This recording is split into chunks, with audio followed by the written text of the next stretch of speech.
ना हम आपको नहीं जानते, इनको पता चल गया तो बहुत मार पड़ेगी। भाभी आप तो नाराज हो रही हो, देखो हम आपके इतने प्यारे देवर हैं, आपसे मिलने के लिए इतनी दूर तक आ गए और आप हो की बात भी नहीं कर रहे हो। क्यों? आप हमसे मिलना नहीं चाहते थे? और इतना कहते ही उस लड़के ने घूंघट खींच लिया और चेहरा देखा और भाग गया। थोड़ी देर में उसका पति भी आ गया। उसने अपने पति को सब बात कही।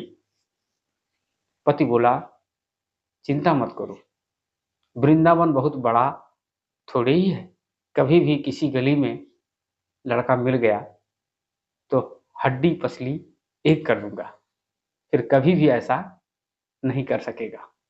तुम्हें जब भी और जहां भी दिखे मुझे जरूर बताना। फिर दोनों घर चले गए।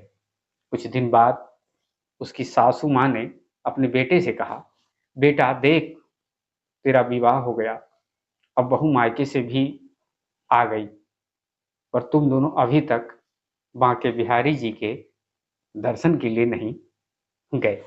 कल तुम जाकर बहू को ठाकुर जी के दर्शन कराकर लाना। अगले दिन दोनों पति और पत्नी ठाकुर जी के दर्शन के लिए मंदिर जाते हैं। मंदिर में बहुत भीड़ थी। लड़का कहने लगा, देखो तुम स्त्रियों के साथ आगे जाकर दर्शन करो, मैं आता हूं। जब वो आगे गई पर घूंघट नहीं उठाती। उसको डर लगता कोई बड़ा बूढ़ा देखेगा तो कहेगा कि नई बहू घूंघट के बिना ही घूम रही है। बहुत देर हो गई तो पीछे से पति ने आकर कहा, अरे बावली, ठाकुर जी सामने हैं, घूंघट काहे को नाय खोले, घूंघट नाय खोलेगी तो प्रभु जी के दर्शन कैसे करेगी।